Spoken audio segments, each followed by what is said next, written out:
So these double stops that work off seventh chords, typically found in blues tunes.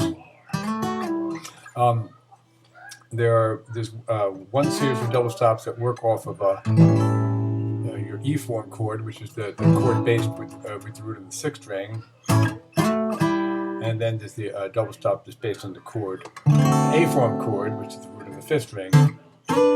Now we're going to add a ninth chords to the equation. A blues are typically seventh chords, right? Well, in the three families of chords, major, minor, and seventh, each family of chords is populated by a bunch of other different chords that can embellish or add more color to the original chord. In the case of the seventh chord, a ninth chord is another version of the seventh chord, makes it a little more colorful, and you could, instead of playing a seventh chord, you can play a ninth chord. Now this lick, this little double stop lick, you can play it over a seventh chord, but it works better over the ninth chord. The ninth chord we're going to look at first that supports this lick is the ninth chord with the root of the sixth string. A little caveat with this chord is that there is no root in the actual fingering of the chord. You're playing in the key of A. You've got fourth fret, fifth fret, fourth fret, fifth fret, which is in the relationship of the chord tones. The third, the flat, the seventh, the ninth, and the fifth. The root is here. So you need to be able to identify the note on the fifth string as it relates to the note of the sixth string. So instead of playing this E chord, you're playing the ninth chord, which starts on the third of the associated scale. 1, 2, 3, and so that's that chord. The lick comes beautifully off this fingering because your third and fourth finger are holding down on the fifth fret of the second and fourth string respectively, and they just, you kind of release your first and second finger.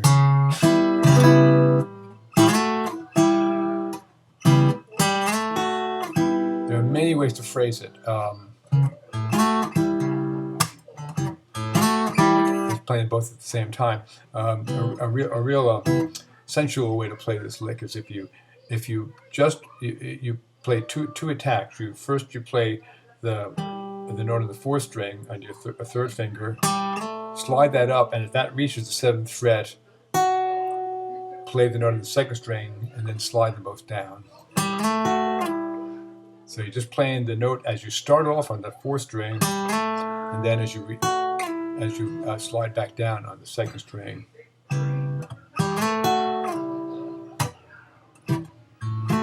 So you can play it off the regular seventh chord.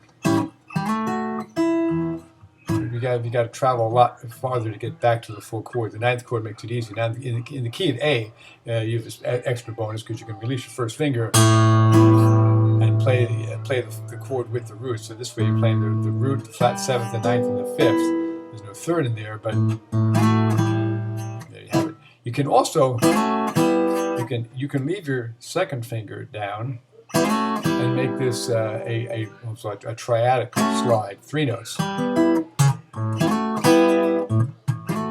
2 notes, 3 notes. You can also add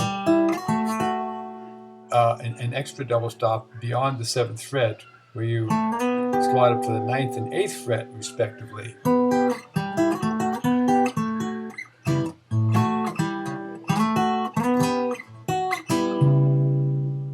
And that's basically the resource that you have with a chord based with the root of the 6th string. So, and the other bonus is, knowing this 9th chord, you can play that in lieu of the original 7th chord, or if you have a measure where you have, let's say, 4 beats of the 7th chord, 1, 2, 3, 4, you can add the 9th chord in that measure. So play 2 beats of the 7th chord and 2 beats of the 9th chord. Walks right into the 4th chord, a nice little moving bass line. So as you add to your vocabulary of chords from each family, you can start adding more color to your chords. That's another conversation, but it's true. Anyway, the 4 and the 5 chord, the D7, E7, we're going to turn them into a 9th chord also. Root, 3rd, flat 7, 9. The best way to execute this chord, your root is still going to be in the same place it was with the A form 7th chord or the C form 7th chord, which both, as you know, share a root. Second finger on the root, first finger on the third, and then you bar your third finger across the 5th fret to include the 9th, the 5th, and the 3rd.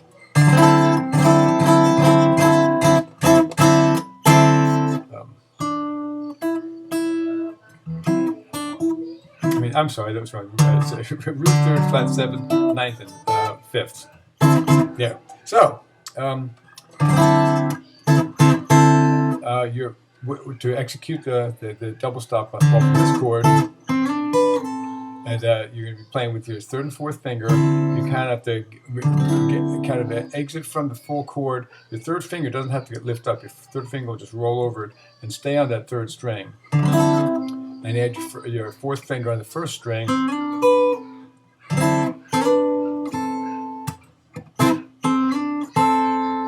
Once again, you can do it with 3 strings.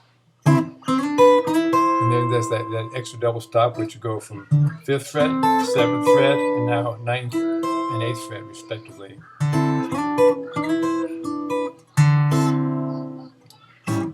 So, and that little lick I played at the beginning, that turnaround, is an extra little bonus.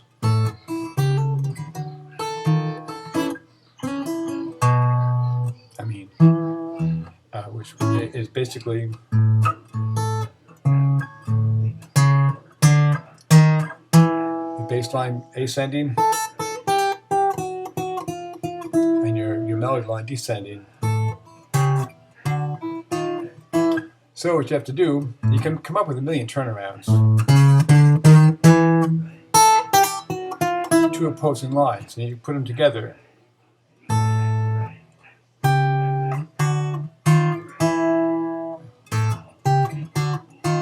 As long as you can find those pitches in several different places, so that your fingering is somewhat, arbitrary. Oops. So